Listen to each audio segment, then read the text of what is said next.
আসসালামু আলাইকুম, কেমন আছেন সবাই? Welcome my another video. আশা করছি ভালো আছেন, আমিও আপনাদের দয় ভালো আছি। আজকে চলে আসলাম দুবাইতে বর্তমানে ভিজিট ভিসা যে আপডেট, সেটা 2024 সালে কী ধরনের আপডেট আছে এবং কী ধরনের সমস্যায় আমাদের বাংলাদেশিরা আসতে পড়ে, এই টুকটাক বিষয় নিয়ে কথা বলবো। যারা আমার চ্যানেলে জয়েন করছেন প্লিজ সাবস্ক্রাইব করে দিন এবং আপনার পাশে থাকা বেল আইকনটি বাজিয়ে দিন, যাতে নিত্য নতুন কোনো ভিডিও আপলোড দিলে আপনি প্রথম দেখতে পারেন। এবং যারা অন্যান্য প্ল্যাটফর্ম থেকে দেখছেন অবশ্যই ফলো করে দিবেন। চলুন এখন আমরা মূল আলোচনায় যাই।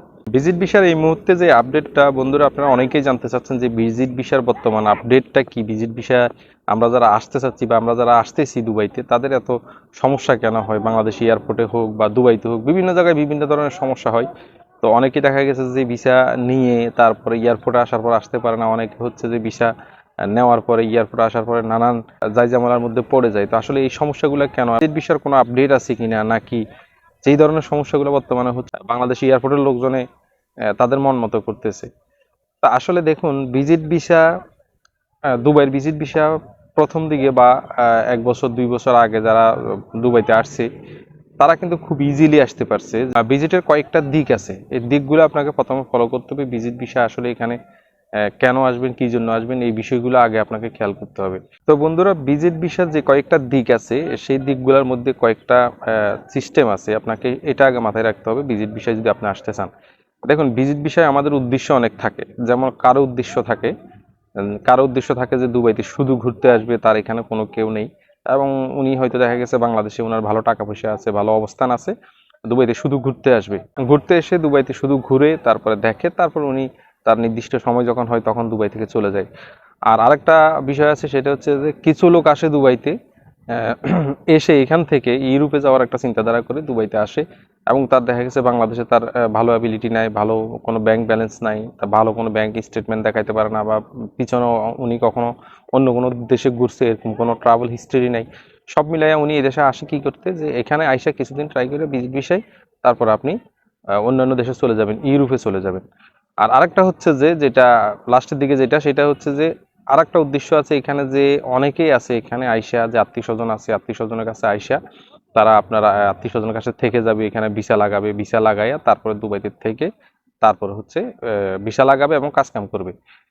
এই তিনটা অপশন হচ্ছে ঠিক আছে। আরেকটা অপশন যেটা হচ্ছে, সেটা হচ্ছে যে অনেকেই হিসাব করে যে আমি দুবাইতে গেলে ভিজিটে মনে হয় কাজ কাম করতে পারবো এবং দুবাইতে আমি ভিজিটে গিয়ে যে কয়দিন থাকতে পারি, সেই কয়দিন থেকে আমি ভিজিটে যাই করতে পারি, 1 বছর পারি, 6 মাস পারি, যাই থাকতে পারি ভিজিটে থেকে, তারপর আমি টাকা পয়সা যেটি আমি খরচ করছি সেটি হয়তো উঠাই, তারপর আমি ব্যাক করব বাংলাদেশ। এই কয়েকটা বিষয়ের উপরেই মানুষ কিন্তু দুবাইতে আসে, এর থেকেও বেশি কিছু না। কয়েকটা বিষয়ের উপরেই আসে যে দুবাইতে মানুষ এই বিষয়গুলা বেশি খেয়াল করে আসে। তবে এখানে একটা কথা খেয়াল রাখবেন, যে দুবাইতে যখন কোনো নর্মাল কোয়ালিটির লোক বাংলাদেশ থেকে ঢুকবে, বাংলাদেশ থেকে এমন কিছু লোক আসতে চায় যাদের আসলে ব্যাকগ্রাউন্ডে যেই ফ্যামিলিতে যেই ভালো একটা অবস্থান থাকার কথা, বা ব্যাংকে যে ভালো স্টেটমেন্ট থাকার কথা, বা ট্রাভেল হিস্ট্রি থাকার কথা, এরকম অনেক লোক আসে। কিন্তু এখানে আসতে পারে উনি, সমস্যা নাই। সমস্যা হচ্ছে আমাদের বাংলাদেশে যেটা এয়ারপোর্টে সমস্যা করে, এটা দুবাই গভর্নমেন্ট ভিসা দিয়ে দেয়। দুবাইয়ের ভিসা কোনো সমস্যা নাই, দুবাইতে আপনি ভিজিটে আসতে পারবেন এনি টাইম। তারা বেশি কিছু আপনার থেকে চায় না, এখানে খুব সহজে ভিজিট ভিসা হয়। দুবাইতে খুব সহজে ভিজিট ভিসা হয় এবং এখানে ডিপোজিট করে ভিজিট ভিসা উঠানো লাগে।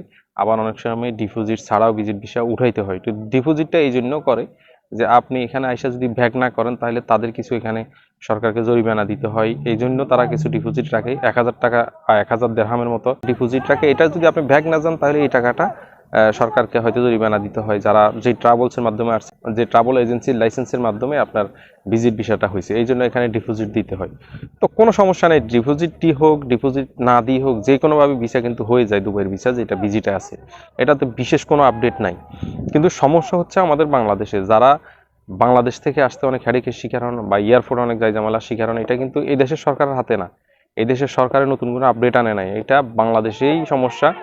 সমস্যা এই জন্য যে মহিলাদের ক্ষেত্রে একটু বেশি হয়। মহিলারা এখানে এসে বিভিন্ন অপকর্মে জড়ায় যায় এবং হচ্ছে অনেকেই ফুসলায় ফাসলায় আইনা, তারপরে বিভিন্ন জায়গায় তাদেরকে বিভিন্ন বিভিন্ন নাইট ক্লাবগুলোতে তারা তাদেরকে একটা টাকা পয়সা নিয়ে ওইখানে দিয়ে দেয় জোর করে। ওইখানে তাদেরকে হয়তো শারীরিক বা মানসিক টর্চার করে এবং তাদেরকে অনৈতিক কাজে বাধ্য করে, জোর করে। আবার অনেকে আসার পরে যখন ফেঁসে যায়, তখন নিজে ইচ্ছেই অনেক সময় এসব কাজে জড়ায় যায়। এই জন্য মহিলাদের ক্ষেত্রে আসাটা অনেকটাই ডিফিকাল্ট। তবে সেই ধরনের মহিলারা আসাটা এখানে তেমন কোনো ডিফিকাল্ট না, যদি তার এখানে ভাই থাকে বা তার স্বামী থাকে, শ্বশুর থাকে, তাদের রেফারেন্সে, তাদের ডকুমেন্টসের রেফারেন্সে কিন্তু সহজে চলে আসতে পারে। আদার্স অন্য মহিলা যারা আছে, যে মেয়েরা আছে যারা খুব ইয়ং আছে, যারা খুব সহজে চাচ্ছে যে দুবাইতে চলে আসতে, তাদের হয়তো উদ্দেশ্য ঠিক নাই।